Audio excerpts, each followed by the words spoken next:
I dropped my accent immediately. I said, listen, bro, listen, listen, I'm an actor.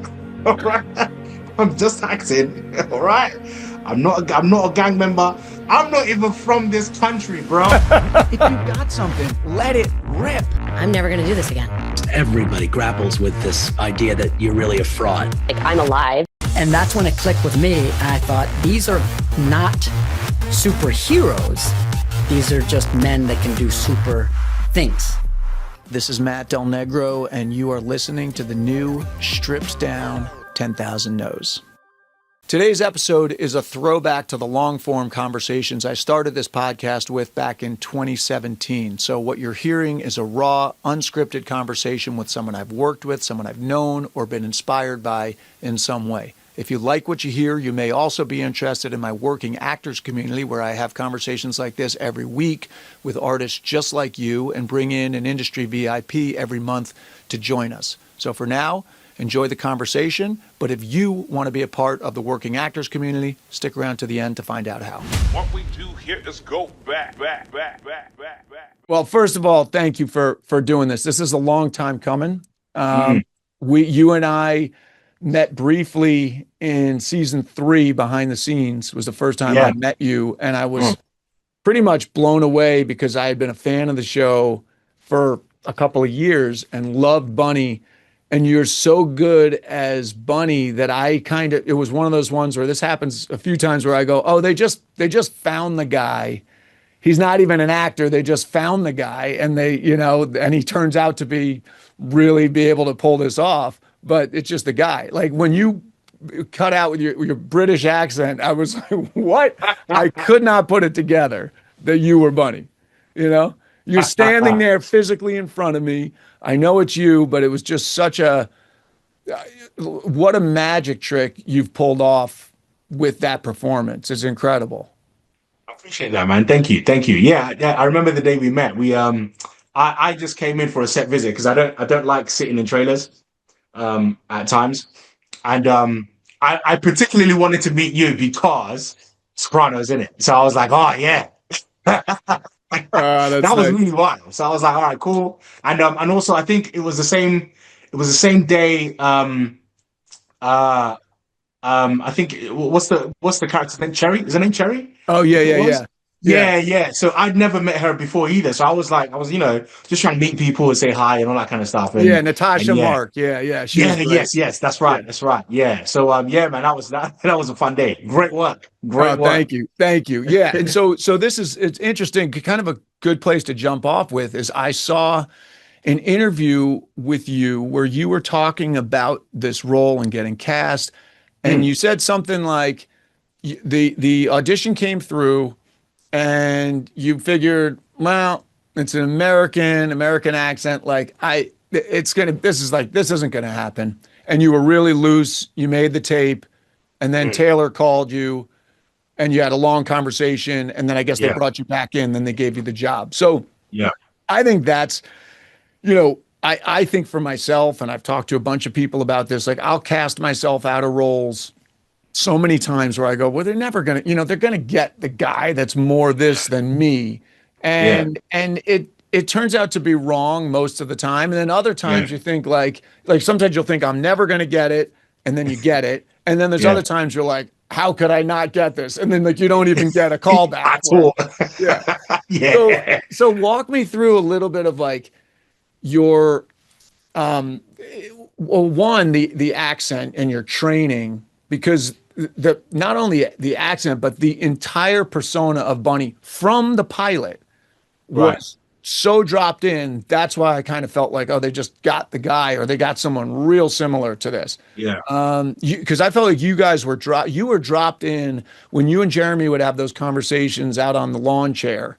In the first season, first episode, you were already there. So talk to me, one, about the training, and then two, about just the mindset of when you go in and give auditions, what that whole process is.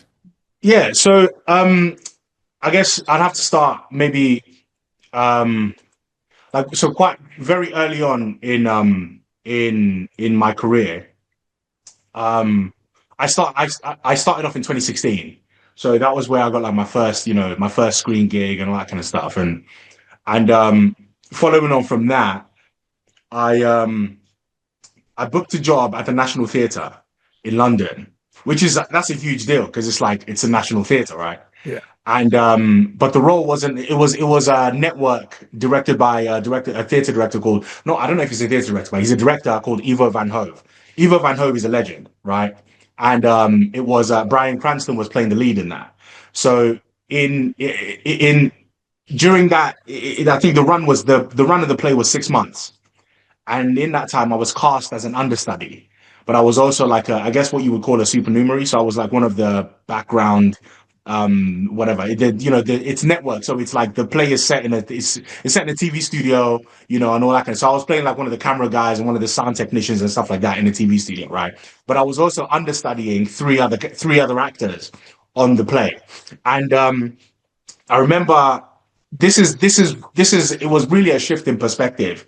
I remember we were coming towards the end of the play, the end of the run, and everybody else had booked work. Everybody. So they were kind of like, they were set for like next year.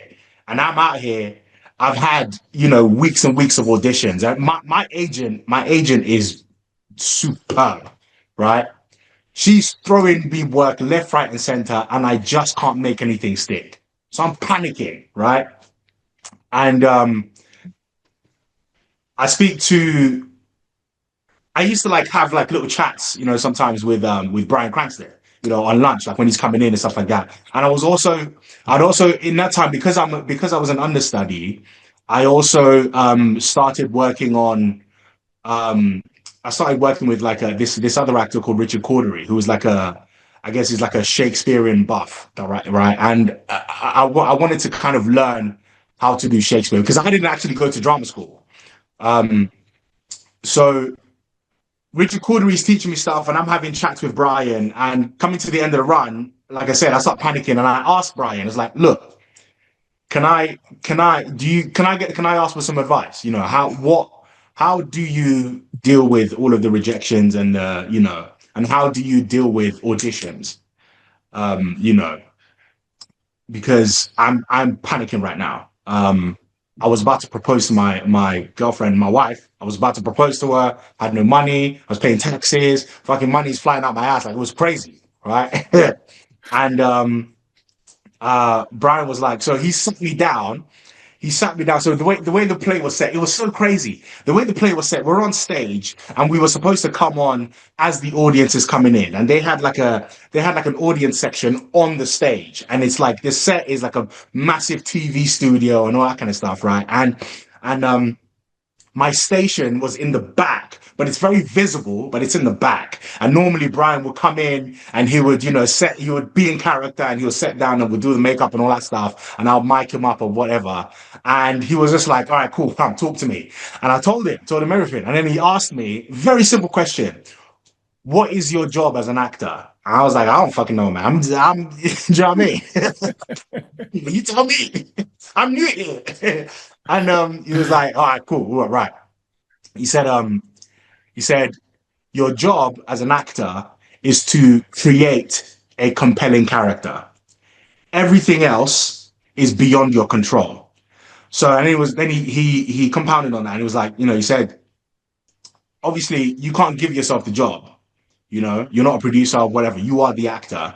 Act like that is your job. Even if you don't get the job, at least if you've acted that day, you've done your job. You know what I'm saying? Yeah. And I was like, and I asked him, I was like, oh, just like that. Like, that seems really simple. He goes, yeah. And I was like, right, okay, cool. I took that on board. It kind of like a tension left my head. It just left me. And I remember this very clearly. I had 3 auditions that week. 3. I booked all 3 of them in that week. And yeah, touch wood, I haven't stopped working since. Like, I worked through COVID. I worked through the strikes. Do you know what I'm saying? Like, it was, I shot a movie in South Africa. Do you know what I'm saying? And it was like, it's just that sort of, it really freed me up. So now, come to when Mayor of Kingstown comes on, I knew a couple of people. I knew a couple of people had gone up for it, but I had only read with one other person. So the role was flying around. Like I'd heard about it, but I didn't think anything of it. I was like, whatever, right? And I read the role with a friend of mine, who then told me, he was like, "Look, this is the character description. I think you should go up for this, right?" And the character description was like a heavyset man, whatever it was, you know.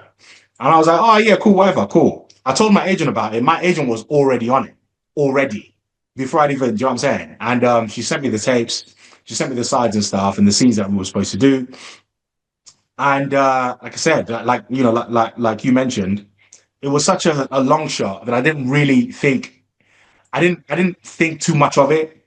And that it's a bit of a mind trick if you don't place so much emphasis on actually booking the job. You tend to subconsciously relax, and that way your imagination plays better in your body. Yeah. You're less tense, you know, you're freer with your words. And when it comes to improv and things like that, you're less in your head about it. And so I did all of that.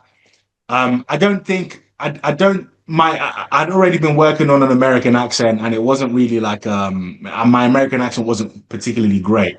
But for this job, I did the normal amount of research I would have done for any other role that is outside of what is my identity, so to speak. You know what I'm saying? So. So I was on YouTube, working on accents. I was trying to hone in on what to work on. I'd already figured out, you know, who in that world I would kind of base this character on.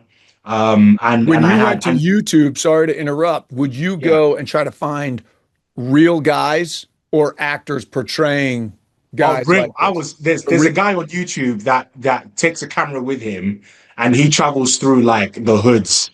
And I was told that Kingstown is set in in Michigan, is a fictional town in Michigan. So I was like, I started looking for Michigan gangs, you know, Michigan Crips, Michigan Bloods, all of that stuff. And their accents are like, it's like a different country. Do you know what I'm saying? Their accents are so specific. And so I kind of started honing in on that. And for the character, like personality wise, I was leaning towards. Do you know Killer Mike? I know the name. I don't really know Killer Mike, though. Killer Mike is a rapper. I think he's from Atlanta. I think he's from Georgia. But Killer Mike is, you know, if I'm not mistaken, he won a Grammy last year, if I'm not mistaken. Yeah. But he's known to be very he's not what you would typically associate as a rapper, because he raps and he's about that life, but he also runs several successful businesses, right? And when you see him talk in interviews, and when you see the kind of things that he speaks on, he is the man is extremely eloquent and extremely intelligent.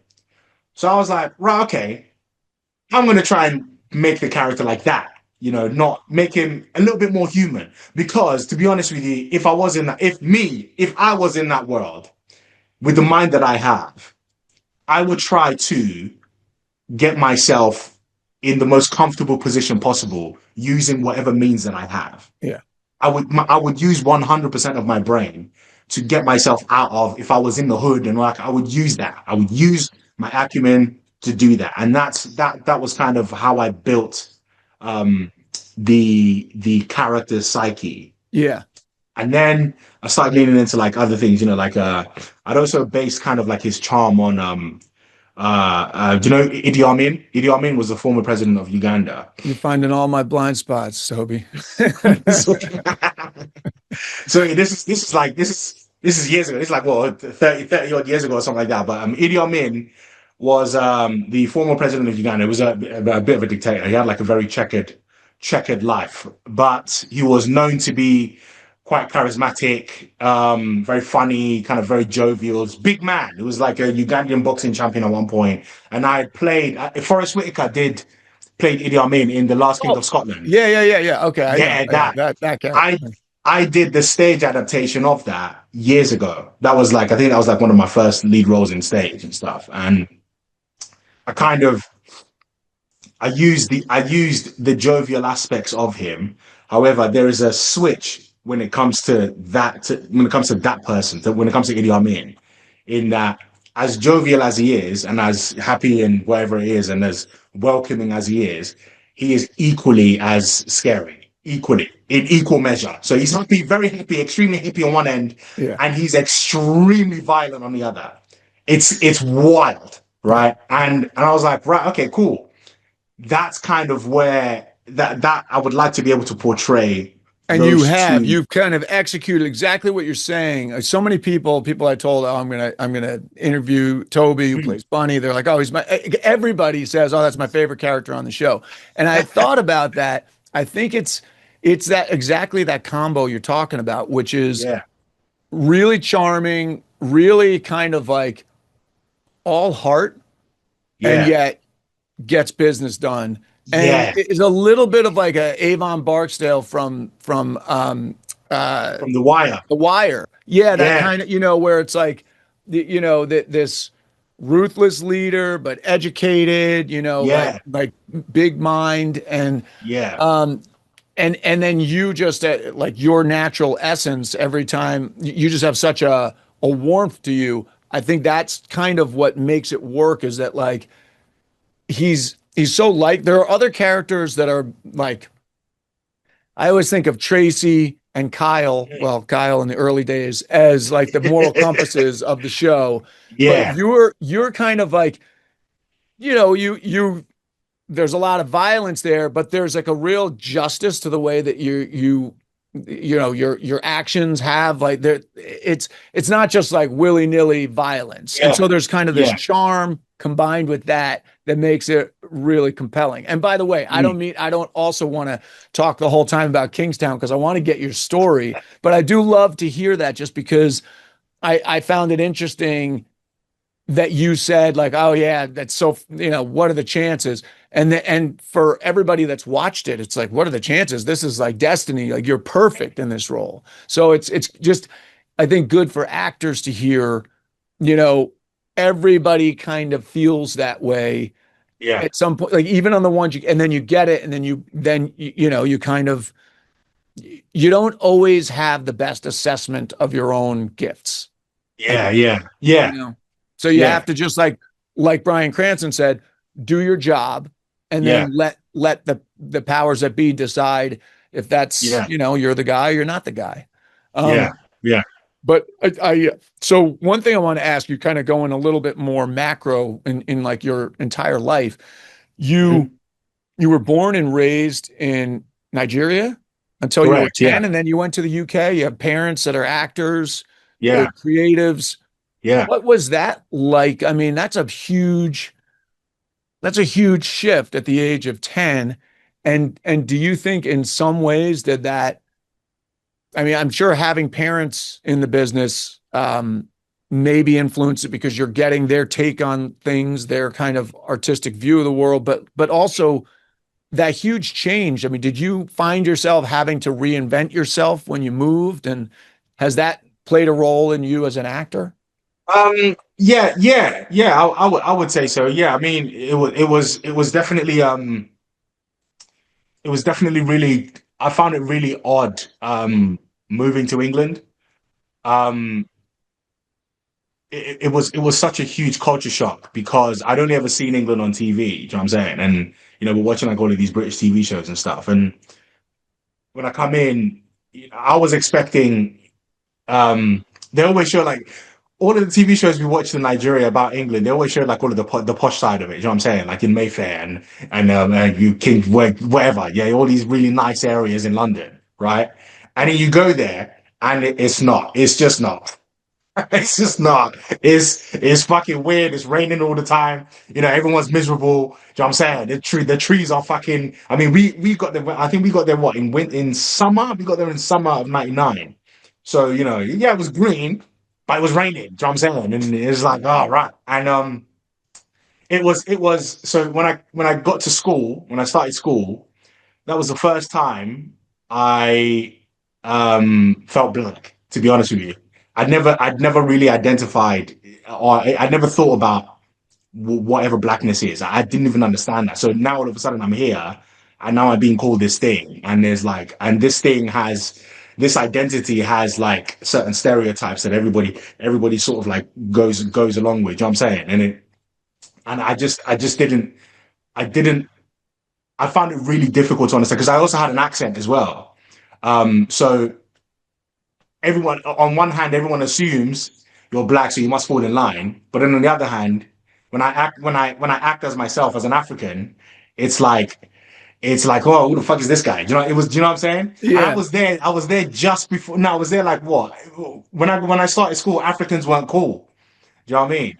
And so I kind of, I didn't, what's the word I'm looking for? I didn't sell out in that sense, but I know a lot of my other Nigerian classmates did. But these are Nigerians who were perhaps maybe born in England and stuff, but they wouldn't claim their Nigerian side. They would all like make up like Jamaican names. It was cooler to be Caribbean back then. Do you know what I mean? So that was, I found that really odd. And I found that odd because my grandmother is actually Jamaican. So when I told people, yeah, I have Jamaican family, everyone thought I was lying. So I was like, right, I can't win. Do you know what I mean? I can't fucking win. So I was like, oh, well, fuck you not then. All right, I'm just gonna try to do my own thing. Yeah, but it was really hard. It was hard.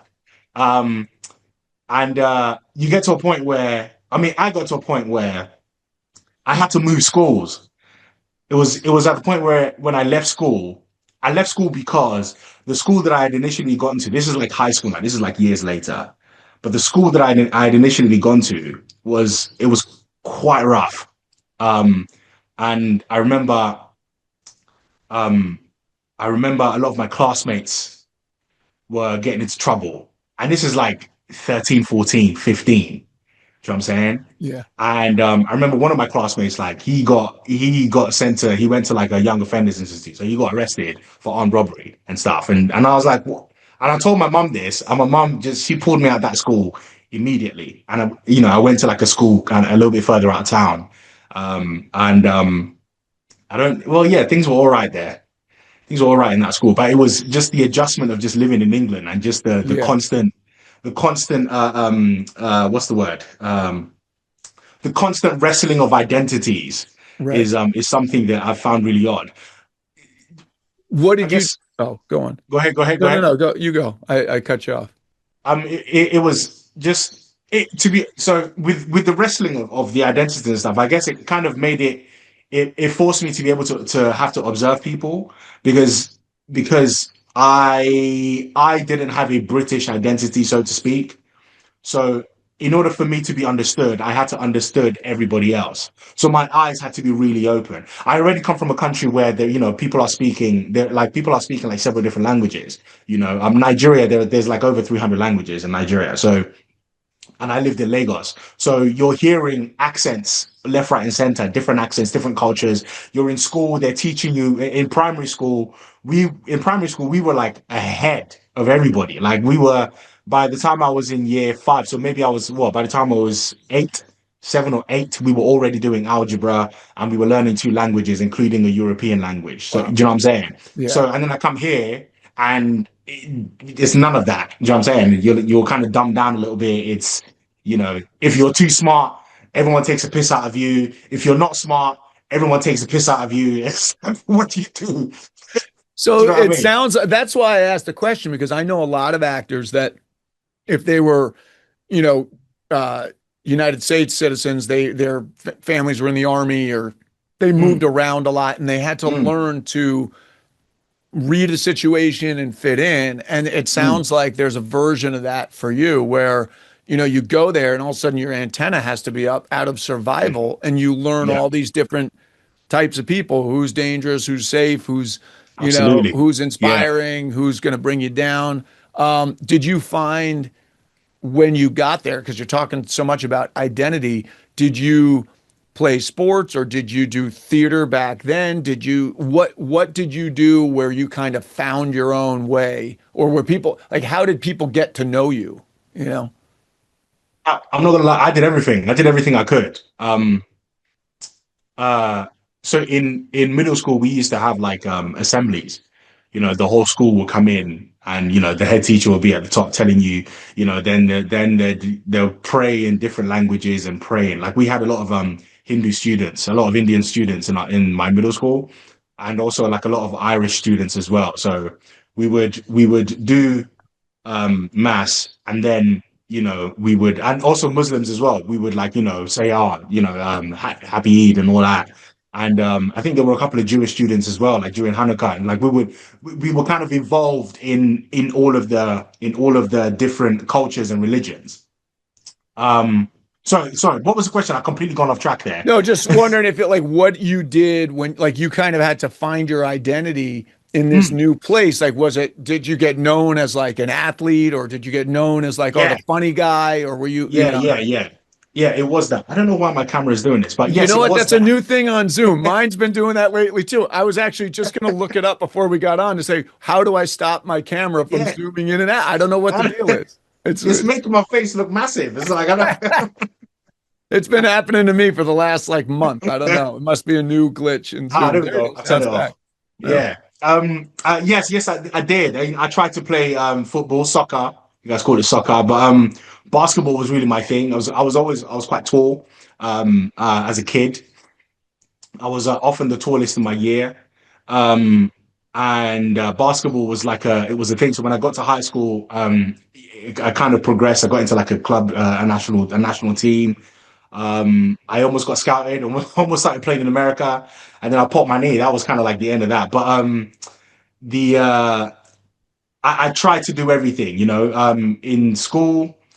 We would have, like I mentioned, the assemblies and stuff. We would, put on plays. There would each class in each designated class in any particular year would be tasked with putting on a production or whatever. And we had my first play actually ever in England was Oliver Twist. I played Mr. Bumble and what's his name? The Brute. What's his name? I can't think of it. I forgot his name. Yeah.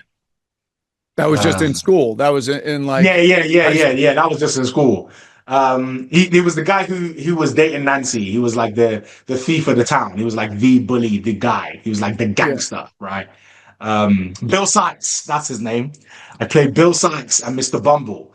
And then there were like competitions and stuff, like talent competitions, drumming, dancing, that kind of stuff. But all of that wasn't too different to how things were in Nigeria, because you're encouraged to do things like that in Nigeria, show your talent, and everybody celebrates you. It's very different here. The teachers encourage you, but everybody is the teachers encourage you because the status quo is to not do that. So the teachers in my school put extra effort into making the students perform, go out and perform, right? And they celebrated that. But it's here. So one of the things that I found in this country that I found problematic, and I found difficult to deal with, was how people deal with watching someone else's misfortune, right? And it could be something really simple. So in Nigeria, if you tripped or whatever, you're walking down the street and you tripped, people would often run to offer you help, and they would, they'll say, "Oh, sorry. Oh, you okay?" They'll dust you down and they'll help you up and and get you back on your way. In England, if you trip, people laugh. Yeah, they might be helping you, but they're laughing, and there's an embarrassment there. They're laughing at your misfortune. It's like, do you know what I'm saying? And I never got over that. I never understood that, because if I ran to help someone, a lot of times, the person I was trying to help would be like, get off me. It's too much. Okay, I'm fine. Like, do you know what I'm saying? Right. Right. weird. It's something I couldn't get my head around, but it was definitely something observable, That right? lines up with what we had some friends when we lived in California that were from Huh. the UK, and they stayed in California. We asked them about it, and they said there's something there that they felt like whatever position you were born into, it was hard to, like, compared to America, it was hard to break out of that. People wanted Yeah, to keep you where you were. yeah, Whereas they said they felt like here they could, if they did well in something, they could rise. yeah, yeah, So that exactly. makes sense to me, what you're Yeah. saying. But what's interesting, so you did do some plays, but it wasn't like you were thinking of this as a career. Is it true? Were you going to law school? Like Oh, I have yeah, a bunch yeah, of questions because yeah. the law school thing, and like what that was after you went to undergrad, I guess. You Yeah, yeah, decided to go yeah, to law school, but also yeah. how did you get into like the Royal Theater? Or the National Theater, how did Yeah. you book that? Like, I'm curious of like the path you took, because it seems like right when you started acting, boom, you kind of hit pretty Oh, quick. nah. This has been I've been doing this for a decade, mate. This is like this is so what we're in 2026 now, Yeah. and April 2026 would be 10 years since I booked my first ever paid screen gig. But before all of that, I've been working. I did. Have you heard of Edinburgh Fringe? Yep. Yep. Yeah, I did that. That was my first ever professional acting job. It wasn't paid, but was it paid? I don't remember. I don't remember. But that was in Scotland, and that was like we did that. I was hustling. I've been working since then, and that was like How what old were you 20. when you were doing that? That was So I graduated 2010. I was 21. I went to Nigeria for national service. I did that for a year. I stayed like maybe another year and a bit, I think it was. Um, and then came back. So I was maybe like 23, 24 when I did. And then when I came back to England, I started like actively pursuing a professional career in the arts. And that was where I got Edinburgh Fringe. And then, some years, Edinburgh Fringe, I did like I guess you could call it a drama school, to be honest. It was like a training course yeah. with the Theatre Royal Stratford in Stratford, it was called the Young People's Acting Company. And it was run by a phenomenal director called Ricky Beadle Blair. And I think the year that I did this was the first time they were running this, and I had just made the cutoff for the ages. If I'd waited like a couple of months later than that, I would have been too old for it. But I just made it, so I was the oldest one in the group. But what Ricky taught me in the 6 months that we were doing that was invaluable to me. So that was also part of my career, because it was considered a professional credit, because we had to put on a play at a credible theatre. And then, like, years later, did little bits and bobs here and there, unpaid gig here, unpaid gig there, that kind of stuff. I did a web series in that time, and then 2016 happened. 2016 is when everything like changed. Yeah. Yeah. 2016. That was that. That was the first. So there was a lot that was happening in that time. I was about to be homeless. We were about to lose our house and stuff. My lady kind of helped us out with we managed to stop the eviction. I was working like two or three jobs at the time. It was crazy. I was working 3 jobs at the time. She stopped the eviction, and then we started kind of putting money together to clearing the debt on the house. And while that was happening, I got fired from the job. So now I had no jobs. I was working at Nike part-time. I was working my notice period at Nike, working at like 9 hours a day at a recruitment agency. And then I left Nike. These lot fired me, and now I was completely jobless, no money. And my lady comes in clutch. She's saying is cool. Let's figure out whatever. An opportunity comes along, and it was like a monologue, competition, I think. And the director of that monologue, I'm forever grateful to her. Her name is DK. Her name is DK Fashola, Damilola Fashola. She asked me to perform. She invited me to the competition, and she told me to perform the monologue that I had booked a job that she had written years prior. Right. What she didn't know was that at that audition, I had completely made up everything because I was unprepared. Never again. I didn't read the email. I wasn't even going to go to the audition because I just thought, oh, fuck it, whatever. But they pressed and they told me to come. So I was like, all right, fine. I didn't read the email. I didn't prepare a monologue. I didn't prepare nothing. So I just went in there. I said, whatever, let's just do it. And I booked the job, did that job. And then she's like, yeah, you need to do this audition. You need to do that monologue you did at this competition. And I told her, I'm sorry, I made it up. She was effing and blinding. She's like, what the fuck? Okay, cool. Get your pen and paper. We're going to write it right now. So I did that with her. And then I did the competition and I fucking won the thing. Do you know what I'm saying? I won it. And that was where my lady was there. And that was where she was like, okay, cool. I can see you got something to do. Yeah. So she said she then offered to sponsor my do you know what Spotlight is? Spotlight. No. It's kind of like Actors Access in America. It's kind of like that. Okay, yeah. Like a website where you get like a backstage kind of thing. Yeah. Precisely. Okay. Yeah. So this is with Spotlight. Spotlight is also attached to equity and things like that. So it's where you kind of it's more effective if you have an agent with it and stuff. I didn't have an agent, but you need I think it was at the time £150 a year. I couldn't afford that, so my lady was like, she gave me some money after the competition, put it in an envelope, dropped me home, paid for it. It went through. The next day, I kid you not, Matthew, the next day I get a text message from Spotlight and they were like, oh yeah, it's an audition, and then before I know it now, boom, I'm in fucking Calgary shooting scenes with Tim Roth and Christina Hendricks.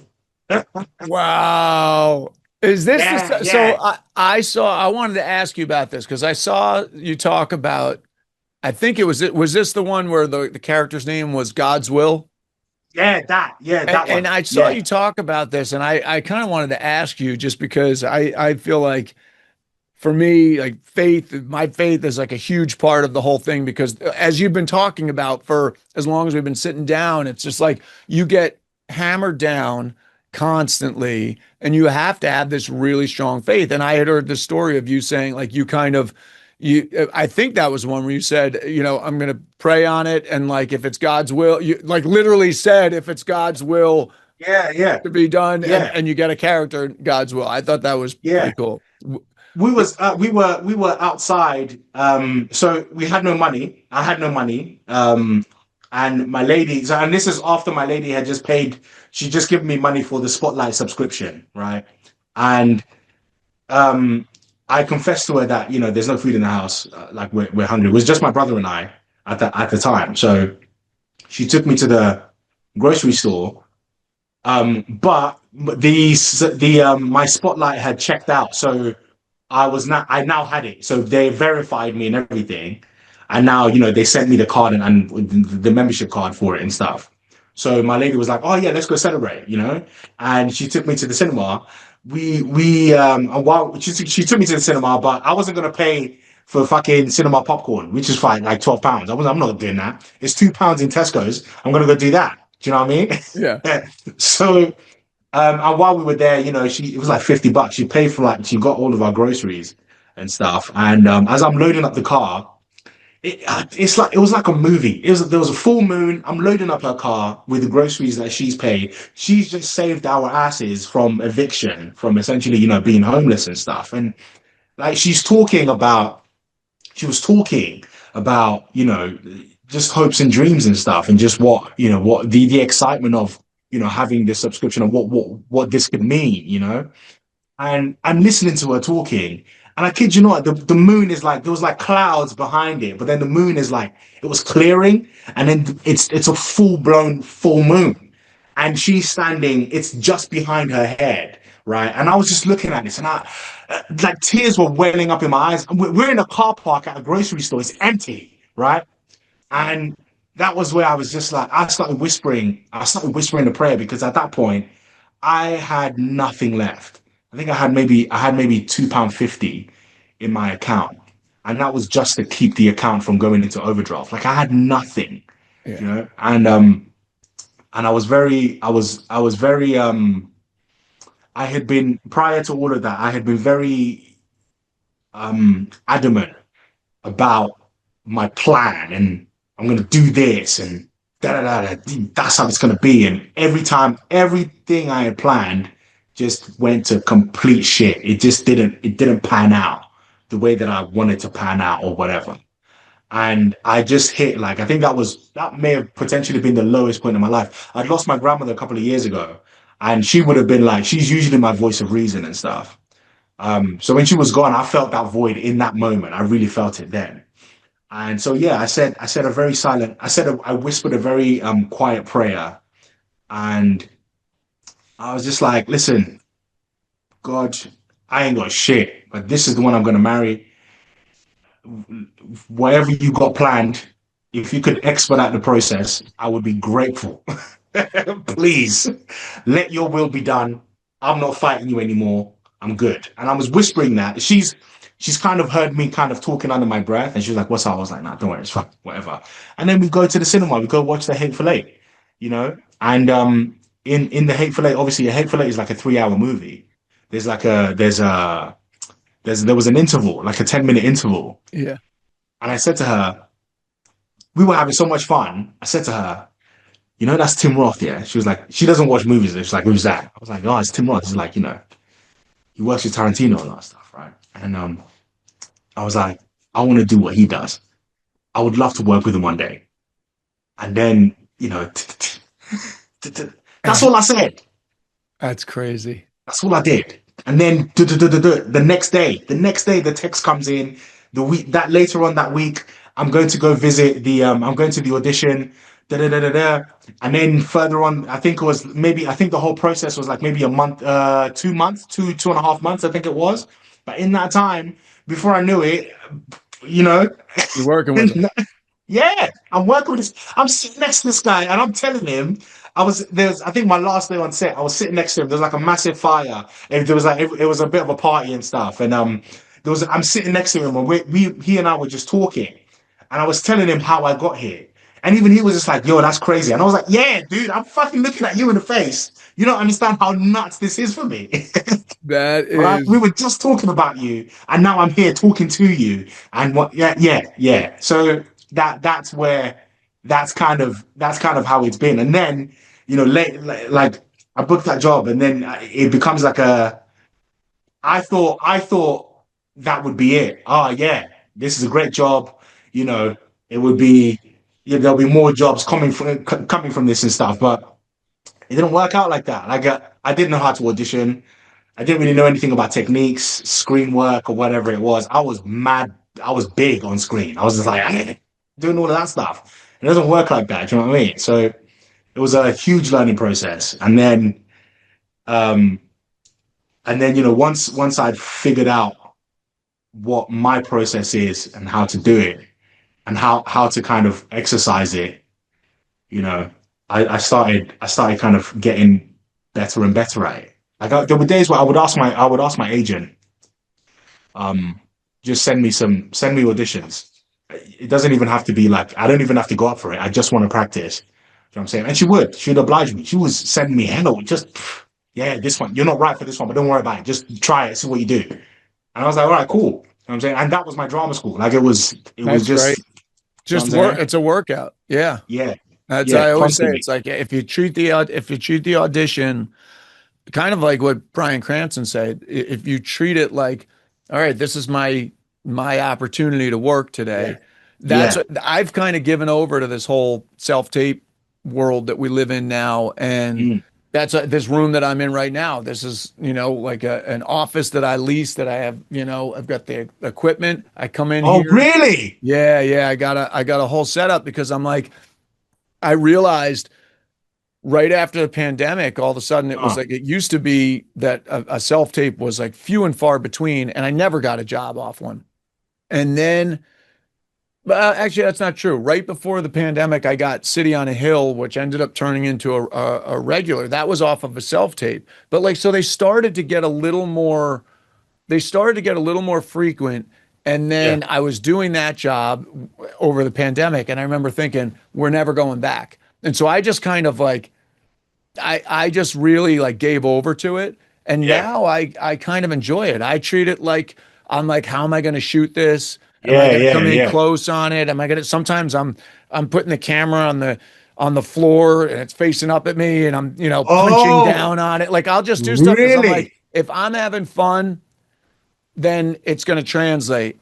Yeah, yeah. And sometimes those don't work and sometimes they do, but I just kind of now have learned to do it in a way that I enjoy it, because Yeah. whether or not I get the job is like anyone's guess.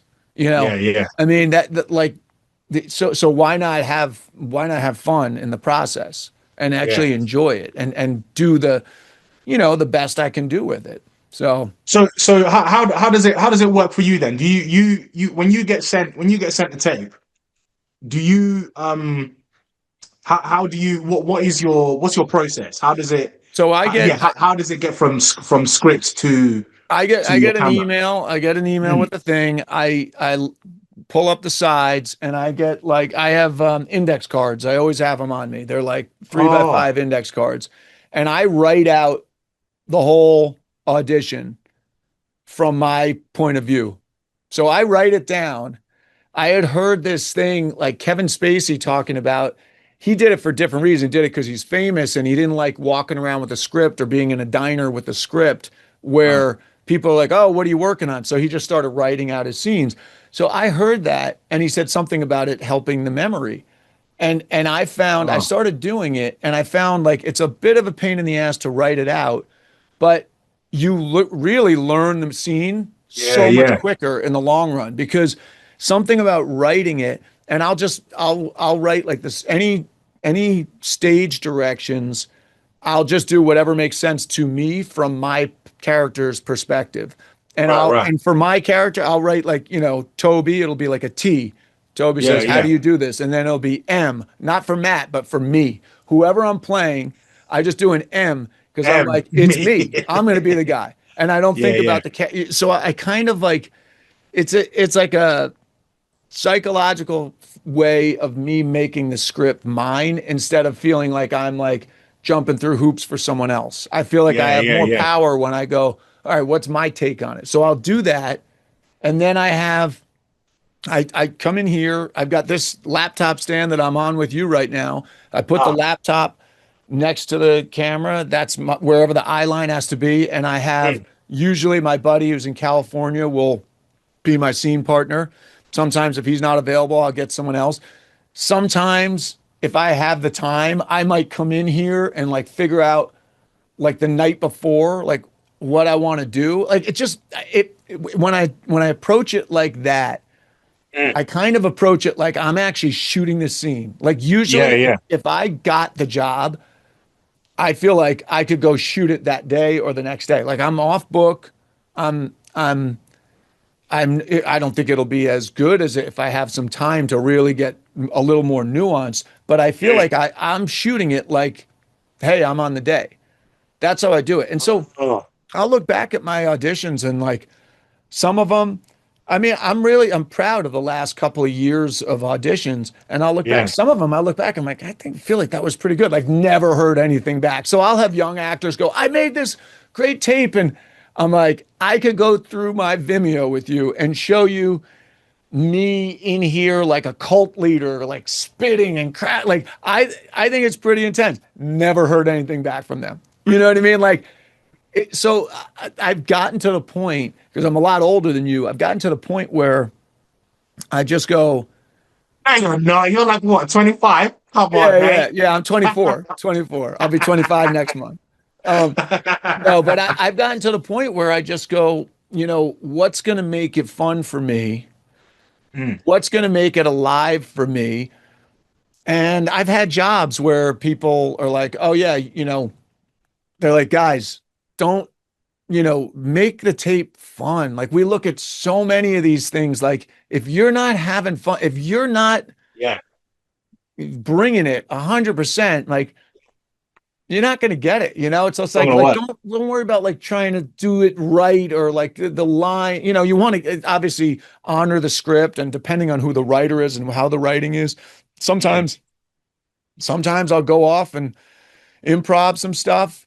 Usually in the top or the end of it, I'll improv some stuff. But if the writing's really good, it's just a kind of hopefully embodying the writing and I don't know. That's been my way for the last couple of years is like index What's your cards, what's typically what's your turnaround on tapes? If they send you a tape, how long would you typically have? It varies, but the Kingstown one for Breen, I had gone in for that show 2 times before. That one, I was like Really? I was going to bed on a Thursday night. It was like 10 or 11 at night. And I just happened to pick up my phone and saw that I had something for Kingstown. And I had been in for 2 other things, and I had worked with Hugh before. So I'm like, I liked the show already. On what? On Wind River. Yeah. Oh, right. Okay. Yeah. So I was a fan of the show, and I saw this thing, and I was going to bed, and it was on a Thursday night, and we were going away that weekend. So it was due Monday, but I'm like, I got to make it tomorrow. I'm like, ugh. Right. So luckily, again, this is why I have the setup where all the logistics are dialed in. So I set my alarm. I got up at like 5 a.m. I went to I got up at 5 a.m. I wrote out my stuff on index cards. I went to the gym with the index cards. So I worked out and looked at them, kind of like learned it. I came here at, I think, 10:30 in the morning. My buddy who's in LA was like, I had to wait a little bit. So we probably made it at like 11 or 11:30 in the morning. So after getting it at 10 at night and starting to work on it like 5 in the morning. Yeah. And it was 2 relatively big scenes, but again, it was great writing. Yeah. If the writing's good, it's easy. It's just easier. But I look at it like it's a long audition. It was a lot of material. But what scenes did you audition?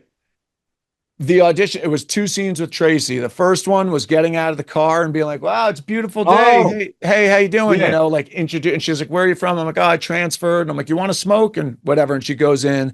And then the next scene was coming out into the parking lot at night.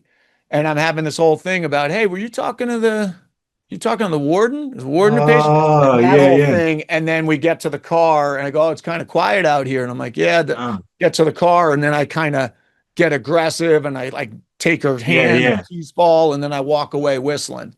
That was a intense scene. But I feel like I knew that my thought was the guy that gets this job is the guy that can completely sell that he's the charming, nice guy in the first scene and that he's very safe, and then completely sell that he's like maniacal and scary and aggressive in the second scene. If I could get those 2 things in the same tape, I could have a shot at it. And then so with when you're I mean, I'm assuming you've played villains before. Yeah, lately I've been on a string of the worst people in the universe. The last like 4 years, somehow I've been tapped as like the guy who's like the worst of the worst. I don't know what happened. I played a good guy on City on a Hill, and then I've just been like the devil, basically. How do you so when you're reading like if they've sent you the sides of someone who is just a fucking bastard, right? Do you how do you feel? How do you reconcile that with yourself? Because I've had moments where the reason I ask this is because I've had moments where I've been sent aside maybe a tape or whatever, and this guy's a villain or whatever, and I'm looking at it, and sometimes sometimes it could be the writing. Sometimes the way it's written, it's so cliche that I can't engage with it. There has to be a reason this person is the way that he is, he or she is, right? Yeah. And I ask this because the way that you played Breen, right, was how do I explain it?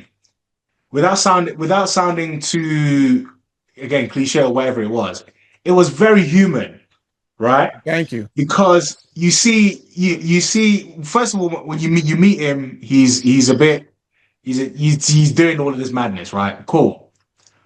And then later on, there are certain things that he says. I think he says something.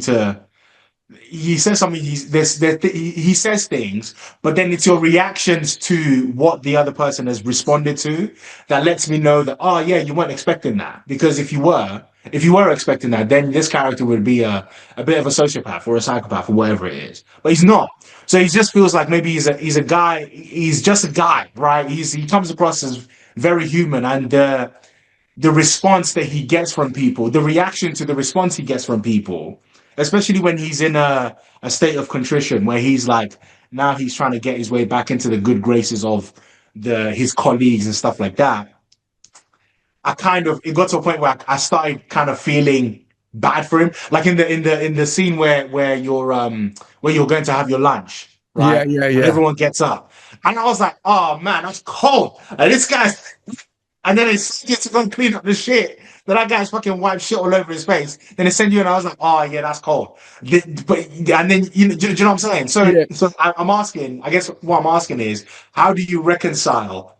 How do you bring the humanity to the character? Or what are you thinking when you're reading what this I'm always character is? thinking, first of all, thank you for that. It's really nice to hear from you, who I really love your work. So it's nice to hear this. I think I always imagine my job as an actor is to defend my character's point of view to the world. So don't judge him, no matter who he is, what he's done. Don't judge him, but try to find out why, like what could be a reason. Now, the ultimate, response, I knew right from the get-go with this audition, the ultimate response to a guy like Breen is people are going to hate this guy, right? I know what he's done is wrong, but I feel like people in life, they don't think what they're doing is wrong. There's always like a justification for why people do it. From the biggest monsters in the world, they think they're doing something. They're clean. So for me, the little with Breen, I actually think it was in that one of those audition scenes, in the scene where the second scene where I end up being aggressive with Tracy. I say something about like, it's these people, like we're here working, and why are we defending all these people? I think that's the key into Breen's thing. It's like he feels like we're here doing the work, and yet all of the prisoners who, he, in his mind, he thinks are like, they've done all these terrible things and they're here, and why are they getting more rights than us, the workers?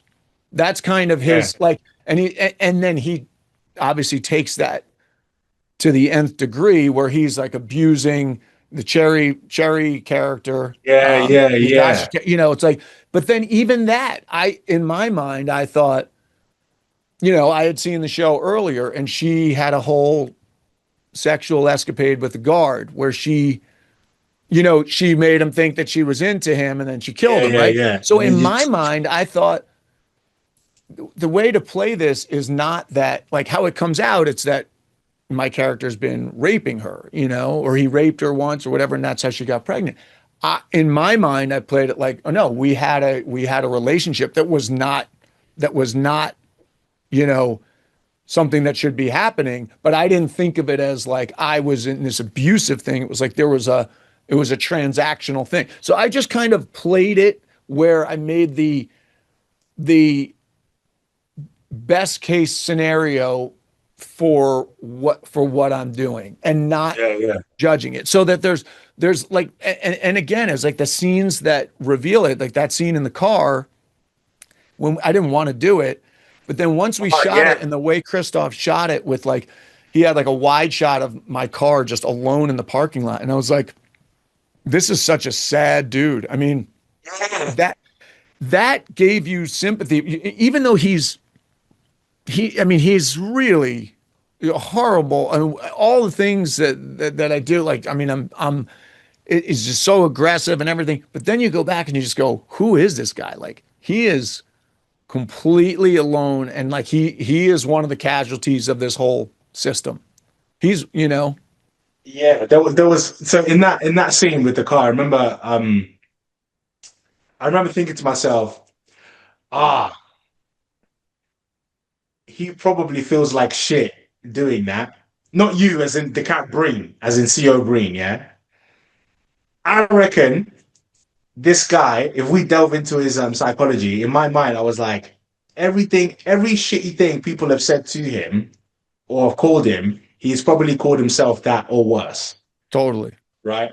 Because when Breen he's wanking off in a car, that was like, it was a very aggressive wank. It was very hateful. It wasn't like it wasn't caressing or nothing. Do you know what I'm saying? Yeah. So I was really like, oh, this is one. There was another guy, I think if I'm not mistaken, it might have been season 2. There was another character like that, but it wasn't like Breen, but he was just this very sad, I think he was just this very sad guy. It was one of the prison guards.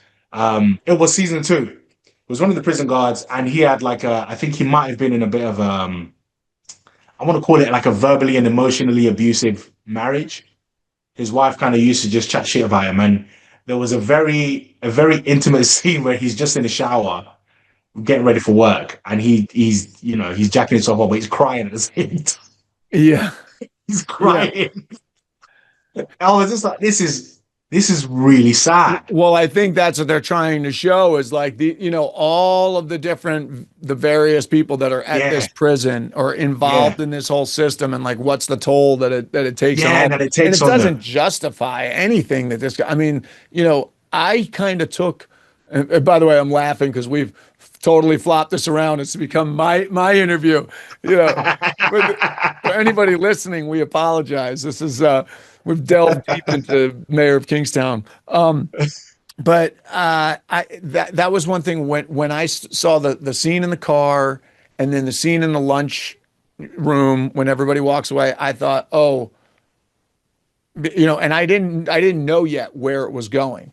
They hadn't told me until like pretty close to doing it that I was going to end up like kind of unleashing on everyone. But I thought, I'm definitely going to take my own life. Like this is, so when you talk about the hatred, the self-hatred, I mean, that's a big key to this character. It's like he hates himself and he takes it out on everybody around him. Yeah, yeah. It's like he gets shit and then he takes it out on everybody else. Yeah, yeah. No, it was solid work, man. It was really felt with everything. It felt like the you had a very detailed character. It wasn't vague. I understood everything. Every scene you were in, I got it immediately, and it was like, okay, Thanks. cool. And then even the bits where I thought it could go either way or whatever it was, what you did in those scenes, I'm pretty sure during the takes you probably did like different things. But the way it was tailored from in the editing and stuff like that, there was a very, very strong through line in the character, and you did an exceptional job. I was like, oh, thanks. I'm glad to hear like people have said that they felt for him, and I'm like, well, that's if I can get people to feel for that character, I feel good because I don't and also I don't want not like I want people to necessarily like him. I don't think you're ever going to like him, but if you could kind of go like, like a couple of people said, when you're in that situation right before you snap, I can see how like everybody's around you doing this. Like, just if they can get a little glimpse into the character, it's kind of what I was saying to you about your Bunny commits a lot of violence, but he's doing it to a you know, he's protecting people. He's protecting his family, his extended family. He's, you know, he's also squeezing people. I mean, Kevin, poor Kevin, he's just like Oops. caught between a rock and a hard place. That's a tough. He's got a tough situation. In season one, I only had like I don't know what they had in mind for the character, but I genuinely only thought I was only going to be like just like a couple of episodes per season or whatever, right? Really? Yeah. So I remember there was a day I think on season one I was only in 7 or 8 episodes, I think, if I'm not mistaken, because the last couple of episodes were like the riots in the prison and stuff and everything about that. But I remember they were trying to, I think they were trying to write some stuff, but it just wouldn't have worked before I left anyway. And so I was like, oh, okay, cool. There's an opportunity here, and I thought, oh, fine. So it wasn't really and truly. It wasn't until like season 2 where I actually got the opportunity to delve even further into the character, because season 1 the writing was good, but I didn't want it to be like a typical, just like a typical, gangster or whatever it was. You know what I'm saying? And in season 2, they kind of leaned into that, and which I'm really grateful for, because then obviously you meet his cousin and stuff like that. But I worked with Tasha Smith on season 2, and she gave me incredibly valuable insight into the character. She said in one of the scenes, I think we were in the what's that prison? Tent City, right? And it's hot and all that kind of stuff. And Bunny's inside with his cousin Raphael. And Tasha Smith said to me, the character has to weigh the cost of people's lives every day.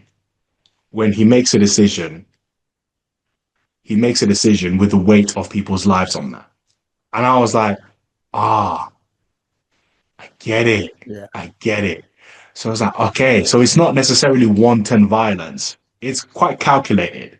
You know what I'm saying? Yeah. And that's so funny, because I feel like you and Mike are like counterpoints of that same thing, because he's got the same, you guys have a similar weight of the world on your shoulders. Yeah. Everything you do is going to have consequences far beyond you, both of you guys. Yeah, it is. So yeah, man. Yeah, it's been good. I mean, I find the thing that I find quite interesting is that so I've been mistaken for American, especially when I'm over there and stuff.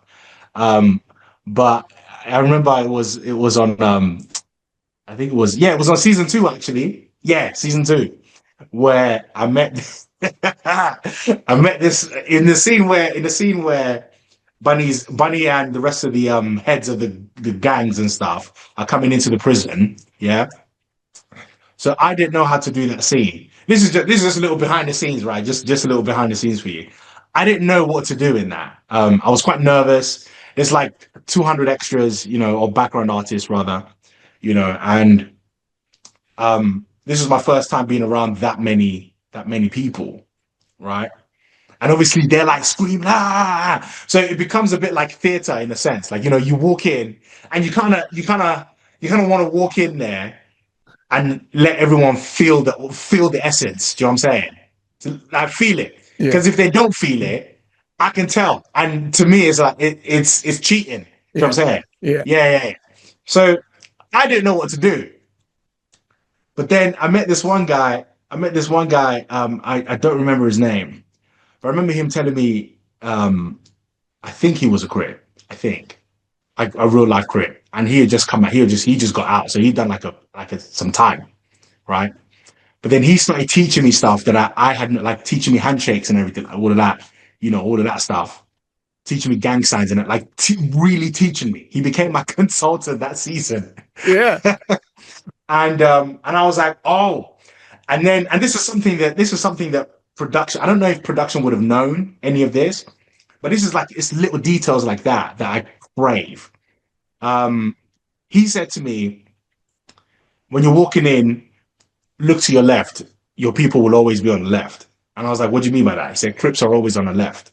And I was like, oh. And then he said, remember that song with Snoop? It's like, oh, I keep a blue flag hanging on my backside, but only on the left side. Yeah, that's a Crip side. And I was like, oh, so that's a thing. He goes, yeah, dog. Yeah, cuz, that's a thing. I was like, oh, shit. Okay, cool. So, you know, they were all on the left side. And a lot of them were like real Crips, real, right? Yeah. But no one knows I'm British. Cool. There's yell action. I think Stephen K was directing that episode, that scene. Yell action. I'm walking through. Du-du-du-du-du-du. First couple takes, I'm so nervous. I'm sweating. Like and you can tell I'm nervous. And then there was one scene where I walk past this guy, and I think that was the scene that they used. But I walk past this guy, and I stare him down because I see him he's looking at me right here. And I stare him down. And I stop and I look at him. And this guy whispers to me. They cut the whisper, but he whispered to me. He said, too many Crips in here, blood. And I was like, oh. Oh, he's not joking. Oh, okay. And I said to him, I dropped my accent immediately. I said, listen, bro, listen. Listen, I'm an actor. All right. I'm just acting. All right. I'm not a gang member. I'm not even from this country, bro. All right. I'm a child of God. Okay? We good? Thank you. I saw this guy. Me and my wife went out to Target. We went out to Target one time trying to get groceries and that. Fucking this guy sees me, makes a beeline for me. Boom. I was like, what up? I was like, shit. You all right? How you doing? And then he goes, hey, yeah, man, yeah. You know, I think he was trying to get some more lines on the show or whatever. And I think they did give him some more scenes. It was really cool. Really cool guy. He was like, yeah, man, look, if you need anything, man, girls, weed, whatever, drugs. I was like, my wife is right there, you know, I'm good though, but my lady's right there. Yeah. Thank you, dude. But it was like, it was good to me. That was confirmation to me that you were that I had done the character justice, because they were really in it. Like, this guy was looking at me like I was a real Crip.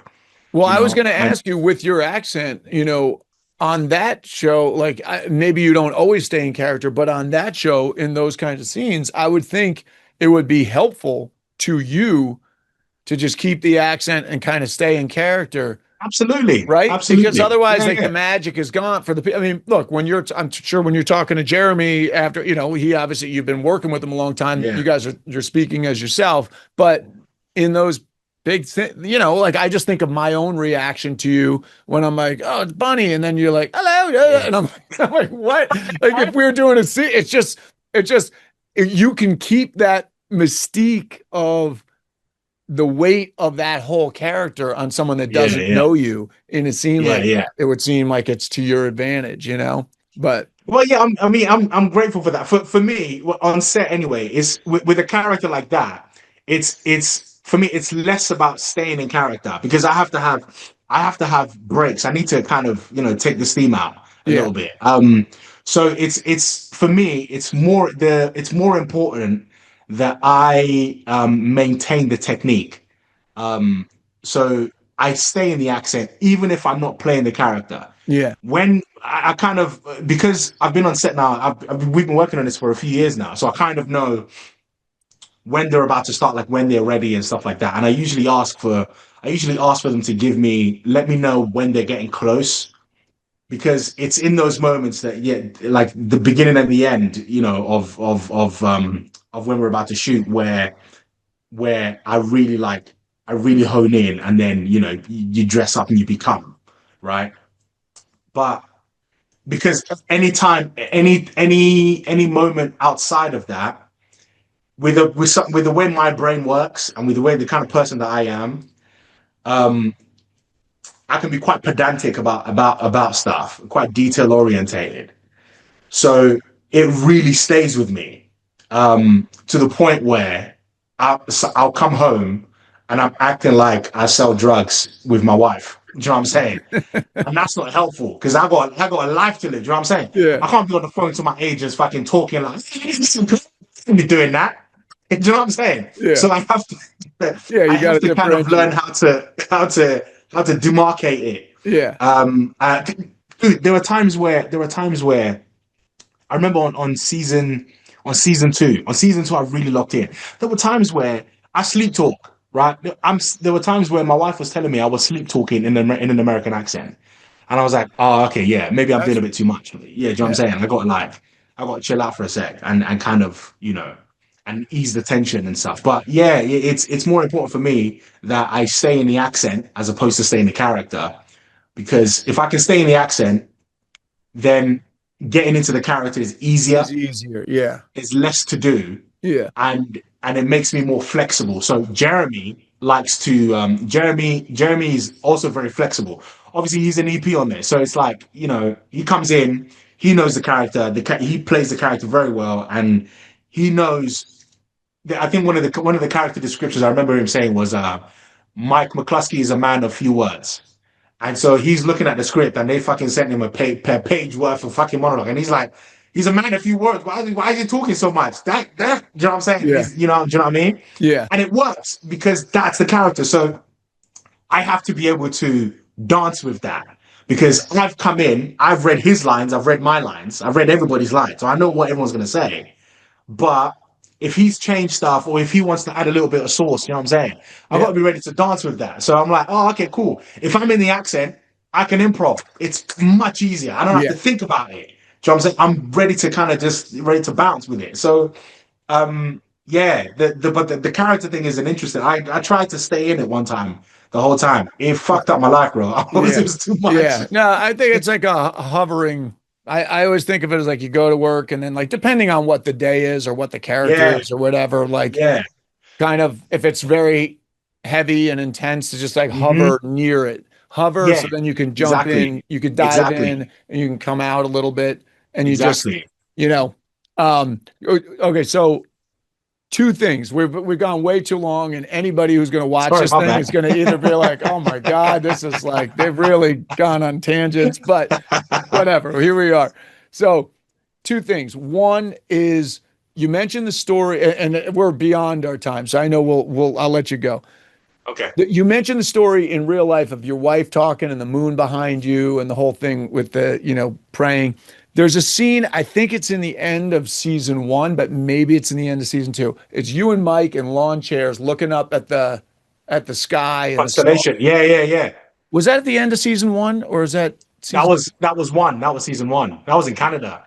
I remember watching that and just going like, I wish that I watched it again right before we talked, because I remember at the time, and it's several years ago now, being like, this is a perfect scene in terms of the writing, the acting, the back and forth, like the expansiveness of it. And then I was just, as you were telling the story of the moon behind you, I was like, I wonder if he had that. There was, it was like you guys were looking up at the stars, and I'm sure not, but that scene came to mind as you were telling the story of your wife with the moon behind you.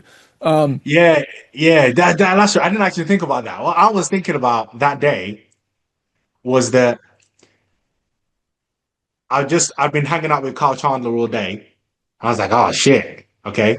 And then I remember, so in between setups, when they're setting up the camera and stuff, Taylor Sheridan directed that episode, and I remember I've been giggling to myself all day because when I met Taylor Sheridan, that's the first time I'd ever met like a real cowboy, like he's a proper cowboy, yeah? And this guy is fucking, while they're setting up the cameras, he's lassoing a wooden cow. And I thought, this is the coolest shit I've ever seen. Yeah. This is fucking nuts. I cannot believe I'm here. Yeah. Right? And so I'm sitting down, and I'm sitting down the scene. I kid you not, the only thing that's going through my head is, Roth, I'm sitting down with Jeremy fucking Renner. All right, cool. It was just that. And you know, I was just like, okay, just be in it now. Just be in it. You're here now. Just be in it. Just be in it. And that's what it felt. That's what it felt. You guys were so, that's what I was saying earlier, that you were so dropped in right from the beginning. It felt that way. It felt like, I mean, and Kyle, it just, it's just great work all around. Thanks, and then man. the last Thank thing, you. and this is like a can of worms that I don't want to open a huge can of worms at this time and I'll even put quotes around interview because it's more like a conversation. You know, just to leave people that are, a lot of actors will listen to this, and I want you to just talk a little bit about how you were going to law school. You were going to go to law. I think you were going to go to law school, or you were in law school. I'm not sure which. I was going to register. You were going to register, and the decision and how you came to the decision. I don't want to do that. I'm going to do this, because I think a lot of people would not necessarily. They might have those feelings, but they might not follow their instinct. And I would just love for you to walk it through. So for people that are listening, just like everything that or watching this, everything that you've seen Tobi do might have never happened because this wasn't his path originally. He thought he was going to be a lawyer. So what was how did you veer? What was it that shifted you? So I was working during my national service. I was working in a bank as a legal officer, and in that period, I was working really long hours and stuff. But I think more importantly, I was observing my superiors in the bank and stuff, and a lot of them were obviously they're really high-ranking members of the bank, but they're earning ridiculous amounts of money, but also there was a personal cost to that. Like they're in the office 3-4 a.m. in the morning, and they're doing work with America and that kind of stuff. But that's what it cost them. So I remember thinking that could potentially be my life. And at that time, I didn't know if that was what I wanted. I was yet to find something. I didn't really like law like that anyway. I was okay. I was good because I liked dissecting, hard perspectives, I guess, like that kind of stuff. But it was that, and then essentially it was an internship, and I was offered a job afterwards. But the stipulation of the job was I had to go to law school in Nigeria and in the UK in order to complete my law degree, so that I could practice law in both countries. So an uncle of mine had said that I didn't have any money to go to law school, so an uncle of mine said that he would pay my fees, and was a friend of my dad's said that he would pay it. So I was going, I went online, filled out the forms and stuff, and I was kind of like just going, and I had a panic attack in the car. It was like a serious. I thought I was going to die, and I couldn't breathe. Everything tightened up, and I was a bit like, I didn't know what was going on. I was kind of losing it. Kind of, couldn't really see properly and stuff. And I asked her. It was my aunt's chauffeur. My aunt had a driver. She's a lawyer as well, ironically. So he was taking me there, and she said, and I asked him to pull over. I was like, yeah, all right, cool. Which he did, and I kind of like had to catch my breath. This whole time, he didn't know what was going on. I'm in the back seat, and I'm losing it. And I was like, all right, cool. I don't think this is it. That's what I said to myself. And I was, you know what? Just take me back to the office. I'm gonna go back to the office and finish my finish national service. I didn't renew my contract, and I came to England, and I was like, right, okay, let's just figure out, what to do. And that wasn't the only panic attack I'd had. I've had like several, but that was essentially it. But I know that when I was on stage, when I was working on stage, when I was working on a script, when I was reading a story, when I was, reading things, just reading or watching movies. I love watching movies, When I'm kind of in that world, I'm in it, but I'm also observing it at the same time, a lot of times. And it's in that place where I was like, I really like being here in me. Do you know what I'm saying? Yeah. I really like that I can do this. I love this. I love storytelling. I'm a storyteller. I come from a family of storytellers. You know, Yeah. both my parents were actors. Um, my mom, as well as being an actor, she also does like a myriad of other things. My brother is a graphic designer. He's an artist. My cousin who lives in New York, actually, the guy sings. Not only does he sells cars, he sells houses, and the guy's a beautiful singer. I have a cousin in Nigeria who runs a fucking choir in a huge church. Do you know what I'm saying? I have an uncle who owns an art gallery, like things like that. So Yeah. It's in your those blood. kinds, yeah. So those kinds of things really like they really fulfill my spirit. You know, they bring me up, and I really fell in love with just with the minutia of it. Like, you know, you're watching a scene and you can see. I love seeing a character. I love seeing. I love seeing when the character is in the middle of arriving at a decision. Do you know what I'm saying? And then when they make the decision, I want to see it in their eyes. I want to smell it like that. I'm in there. Do you know Yeah. what I mean? Yeah. And I usually get that on stage, especially like recently. Like I did a play last year with an actor called Pamela Nomvete. She's a South African actress, and we did scenes together in the play. We would do scenes together, and you know, I'm watching her. I'm in the scene too with her, but I'm watching her, and I can see the decision she's making, and it's making me tear up. And my character's not supposed to be tearing up, but I'm looking at her like, oh my god, I just fucking love it. And I was like, right, okay, this is it. This is what I want to do. This is it. It's do or die. I'm going to do this, and it doesn't matter what form it takes. I don't know where I'm going to end up. I don't care what form it is, but as long as I can do this, if I can do this very well, if I can learn everything I can to learn about it, I think I'll be all right. And I felt peace with that. Luckily for me, I married a woman who was supportive of that and understanding of that. My wife does my self tapes with me. She reads with me. Do you know what I'm saying? And in fact, I'll be remiss to actually. I completely forgot to mention this, but I wouldn't have booked that. But I wouldn't have booked Mayor of Kingstown if it wasn't for her. She read for me. She read with me. She told me which takes worked and which didn't. Wow. Yeah, she's not really, and she's not even like she doesn't really. She's not in the industry at all. She doesn't really watch TV. She doesn't watch films like that or whatever. So she's completely away. She's completely removed from it. So if it's good, I know it's good when her attention is on it. Yeah. If it's not, I was like, all right, cool. And when we did that tape, she was in it. Yeah. And I was like, all right, cool. Well, this is good then. So we just shoot it off. Boom. Yeah. That's how I'm here. I love it. I love what I do. I love what we do for a career. I love this art form. I love what you do. You know what I'm saying? And yeah. Well, that's why I'm here. everybody who's watching this, everybody who gets to see you, we're very grateful you get to do it. You're excellent at what you do, really. And you're such a good dude, man. You're like so easy to talk to. I feel bad for anybody watching or listening if they're not ready to just go.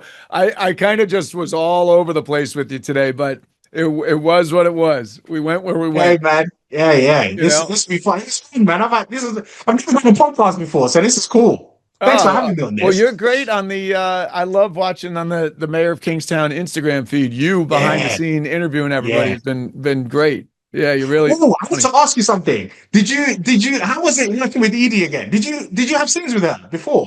Yeah, I did way Sopranos? back when. That was like in 2002. We shot that stuff. And then I did a little bit in subsequent seasons. And then I had stuff with her on this. I really, you know, we had group scenes where she comes in and speaks to all of us. And then I had like a scene with her in that my last episode where she kind of comes down on me, which was a nice little scene. And I had seen her. I had done a reading with her a couple of years ago too. A friend of mine who lost his father to cancer. We did a reading of Our Town in Long Island, and she was there. So I had seen her there and then saw her again. Yeah, it was.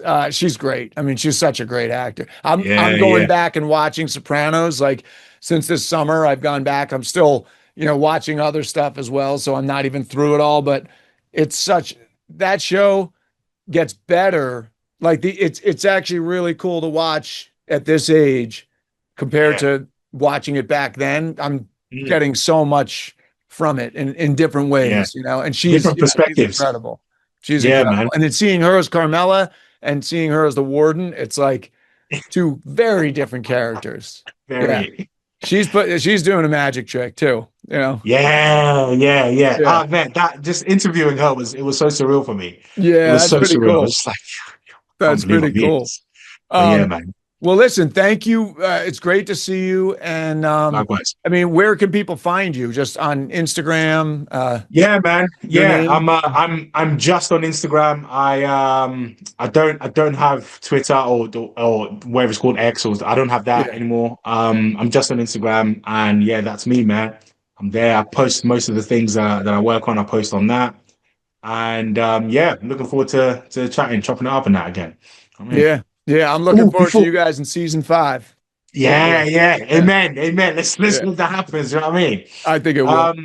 Before you leave, I just wanted to say to you, I wanted to offer you my sincerest condolences.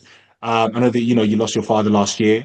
I just wanted to offer that, and I hope everything's all right and stuff, and you found peace and everything. And thank you. I just wanted to offer that, man. Yeah, thank you. It seems like he was a fantastic man. It's his birthday in 4 days. January 9th will be his. It would have been his. Birthday. So okay. It's I appreciate it. It's he's a great man. Really great. Yeah.